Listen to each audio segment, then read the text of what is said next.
आज हम आपके लिए एक बड़ी ही रोमांचक कहानी लेकर आए हैं। वीडियो में अंत तक बने रहें। पर्ची में उसका एड्रेस भी लिखा हुआ था। एक लड़का पैदल किसी रास्ते से जा रहा था। उस लड़के ने देखा कि सामने वाले बिजली के खंभे पर कागज़ की पर्ची चिपकी पड़ी हुई है और उस पर्ची में कुछ लिखा है।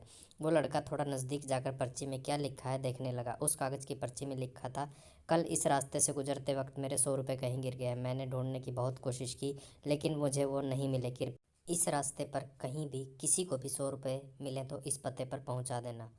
पर्ची में उसका एड्रेस भी लिखा हुआ था। लड़के को ये पर्ची पढ़कर उस एड्रेस पर जाने की इच्छा हुई। वो लड़का उस एड्रेस पे जाने के लिए आगे बढ़ने लगा। उस एड्रेस पे जाकर लड़के ने देखा कि वहाँ पर एक झोंपड़ी है। लड़के ने बाहर से आवाज़ लगाई तो उस झोंपड़ी में लड़के को पता चल गया कि कोई एक बूढ़ी औरत उसमें अकेली रहती है। उस लड़के ने वृद्ध औरत से कहा, माँ जी, आपके जो 100 रुपये गिर गए थे कहीं पर, वो मुझे मिले हैं। ये रहे आपके 100 रुपये। उस लड़के की बात सुनकर वो वृद्ध औरत रोने लगी और कहती है कि बेटा, अब तक 15-20 लोग मुझे 100 रुपये देकर जा चुके हैं। बेटा, मुझे ठीक से दिखाई भी नहीं देता और मुझे पढ़ना लिखना भी नहीं आता।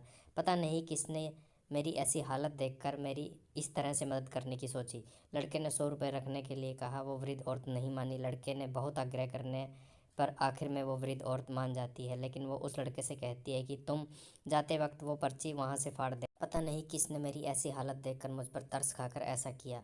लड़का कहता है, ठीक है माँ जी, मैं वो पर्ची फाड़ दूंगा। थोड़ी दूर चला लड़का और उसने सोचा कि 15-20 लोग पहले माँ जी से मिलकर जा चुके हैं लेकिन किसी ने पर्ची नहीं फाड़ी, तो मैं पर्ची क्यों फाड़ूं। वो लड़का उस पर्ची को बिना फाड़े ही वहाँ से चला जाता। लड़के के मन में उस व्यक्ति के प्रति बहुत आदरभाव उत्पन्न होता है जिसने इस बुजुर्ग औरत को इस तरह से मदद पहुँचाने की ठानी। मोर हमारे मन में सिर्फ किसी ज़रूरतमंद की मदद करने की इच्छा होनी चाहिए, क्योंकि मदद करने के तो बहुत सारे तरीके होते हैं। हम किसी भी तरीके से किसी की मदद कर सकते हैं।